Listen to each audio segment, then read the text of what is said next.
He promised he'd return from war, so I waited, even when everyone else moved on. The train station was our place. A place of hellos, goodbyes, and promises. His name was James. He was 20, and I was 19. We were young, naive, and so deeply in love that we thought our love could conquer anything. Even war. He was a soldier, a quiet, kind man with a profound, unspoken sadness in his eyes. He held my hands in his grip tight, his eyes a testament to a love that was a beautiful, raw, and terrifying thing. "I'll be back, Eleanor," he said, his voice a low, reassuring murmur. "I promise." He kissed me, a long, deep kiss that tasted of sorrow and hope. Then he was gone. He promised he'd return from war, so I waited, even when everyone else moved on. My life became a waiting game. The letters, which were so frequent at first, became more sporadic, then stopped altogether. I wrote to him, long, rambling letters, filled with my hopes, my fears, my unending love. I sent them to the address he had given me. They all came back, marked, addressee unknown. My heart, which had been so full of hope, started to crack. But I didn't stop. I couldn't. I held on to the promise, the memory, the love. My parents, Martha and Robert, both in their 50s, had tried to warn me. "He's not coming back, Eleanor," my mother had said, her eyes filled with a mother's concern. "You have to move on." My father, a quiet, stoic man, had just looked at me with a profound sadness in his eyes.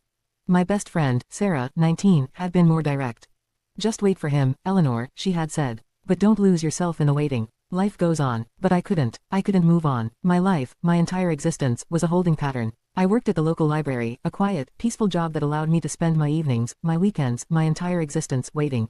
I would go to the train station every day, rain or shine. I would sit on the same bench, at the same spot, at the same time. I would hold the last letter he had sent me, my fingers tracing his familiar handwriting, and I would wait. The news from the war was bleak. It was a constant, terrifying drumbeat of sorrow. I would read the newspapers, my heart pounding in my chest, my eyes scanning the names, praying I wouldn't see his. A friend of his, a fellow soldier, a man named Mark, who had been with him on the front lines, came to see me. He was a kind, gentle man, a man with a haunted look in his eyes. He told me that James was gone. A profound, unspeakable tragedy. He was a soldier, a hero, a casualty of a war that was merciless. My heart, which had been so full of a profound, unending hope, was now filled with a profound, unending sorrow. But I didn't stop. I couldn't. I held on to the promise, the memory, the love.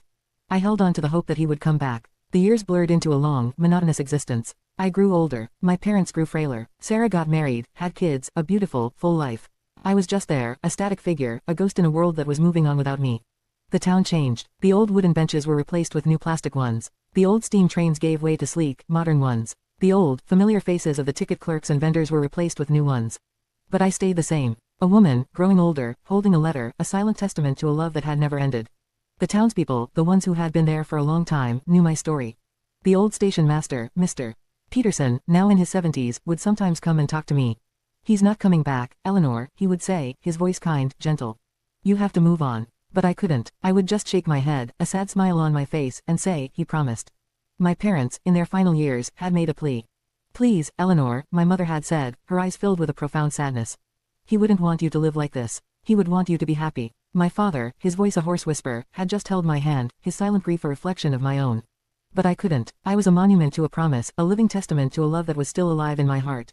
The old people at the station, the ones who had known my story, started to pass away. The new people, the younger generation, would look at me with pity, with a detached curiosity. I was a local legend, a ghost story, a tale of a girl who waited for a love that never returned. They called me, the station ghost. The years were a silent, unspoken grief. I would go to the station, I would wait, and I would go home. My apartment, once filled with our shared dreams, our shared memories, was now a museum of a life that had never happened. I kept everything of his. His books, his letters, his old, beat-up guitar. I would sometimes sit in his old chair, with his old sweater, and I would pretend he was there. I would talk to him, tell him about my day, about the new books at the library, about Sarah's kids. It was a coping mechanism, a way to keep him alive, a way to keep my sanity. My family, my friends, had tried to help me. Sarah had set me up on blind dates, had tried to get me to go out, to meet new people. But my heart was a closed book. I couldn't. How could I? I was waiting for James. My heart, my soul, my entire being, was still in that past, on that platform, a 19-year-old girl waiting for her love to return. The world, the people, the life, all of it was a blur. I was just there, a static figure, a ghost in a world that was moving on without me. I was a monument to a love that was a lie I had told myself for so long that I believed it. A lie that was a testament to a life that was a waste. It was a Tuesday afternoon. The sun was setting, casting a long, golden shadow on platform 3. I was sitting on my usual bench, holding the last letter he had sent me, my heart a familiar, quiet ache. A letter I had memorized, a letter I had read so many times that the words were a part of me. And then, I saw him. A man, maybe in his early 40s, with a cane, a profound limp, and a face that was scarred and weathered. His eyes, his sad, beautiful eyes, were filled with a profound, unending sorrow. He looked at me, at the letter in my hands, and a look of profound shock crossed his face. He walked up to me, hesitant, his eyes filled with a mixture of confusion and disbelief.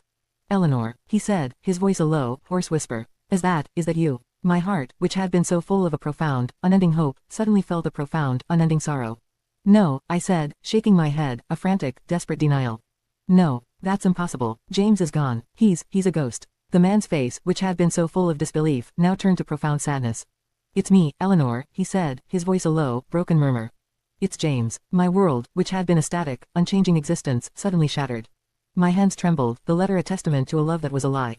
"No," I said, a frantic, desperate denial. "No, that's impossible. Mark said you were gone. He said you were a hero. He said you were dead." The man, James, looked at me, his eyes filled with a profound, unending sorrow.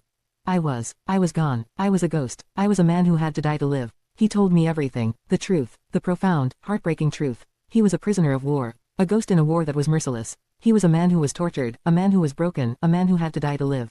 He told me about the torture. He told me about the hell he had lived in. He told me about the war, a war that was a living nightmare. He had promised he'd return, and he had. But he wasn't the same man. He was a ghost, a man haunted by a war that was a living nightmare. He was a man who was broken, a man who was a shadow of his former self. My heart, which had been so full of a profound, unending hope, was now filled with a profound, unending sorrow. The man I had waited for, the man I had loved, was a stranger. A ghost, a man who was broken. He didn't come home for me. He came home for himself. He had to face his demons, his ghosts, his profound, unending sorrow. He had to face the man he had become. He had to face the man he had promised to be. He had to face the man he had promised to love. He looked at me, his eyes filled with a profound, unending sorrow. "I was a ghost, Eleanor," he said. "I was a man who had to die to live. I had to let you go. I had to let you live your life. I had to let you find a new love, a new life, a new beginning." He looked at me, a profound, unending sadness in his eyes. "I came back for you, Eleanor," he said. "I came back for you. I came back to tell you the truth. I came back to tell you that I'm sorry. I'm sorry for everything. I'm sorry for breaking my promise. I'm sorry for a life that was a lie. I'm sorry for a love that was a ghost. I'm sorry for a life that was a waste." My heart, which had been so full of a profound, unending hope, was now filled with a profound, unending sorrow. The man I had waited for, the man I had loved, was a stranger. A ghost, a man who was broken. He had come back for me. He had come back to tell me the truth. He had come back to tell me that he was sorry. He had come back to tell me that he loved me. He had come back to tell me that he was a ghost. And in that moment, I realized that I was a ghost, too. A ghost of a girl who had waited for a love that was a lie. A ghost of a woman who had lived a life that was a waste. A ghost of a woman who had a love that was a ghost. I went home. The apartment, which had been a museum of a past that had never happened, was now a museum of a lie. The books, the letters, the old, beat-up guitar, all of it was a testament to a man who had moved on, a man who had a new life, a new love, a new family. I went to Sarah's house, my best friend. I told her everything. I told her about James. I told her about the war. I told her about the ghosts. She looked at me, her eyes filled with a profound, unending sorrow. She had told me. She had tried to warn me. But I didn't listen. I was no longer the station ghost. I was just Eleanor, a woman who had finally found the truth. A woman who had waited for a love that was a lie. And in that moment, as the sun set, casting a long, golden shadow on my parents' graves, I finally let him go. I finally let go of the promise, the letter, the lie. And for the first time in 27 years, I finally started to live. The woman who had waited for a love that was a ghost, was now a woman who was a ghost. A ghost in a world that was moving on without her. A ghost who had to find a new beginning. A ghost who had to find a new love, a new life, a new reality. And in that moment, I realized that I didn't just have to live. I had to live for him. I had to live for a man who had a love that was a ghost, a man who had a life that was a waste, a man who had a profound, unending sorrow. And in that moment, I realized that I had to live for myself. I had to live for a woman who had a love that was a ghost, a woman who had a life that was a waste, a woman who had a profound, unending sorrow. And in that moment, I realized that I had to find a new beginning. And I, in my own way, finally started to live.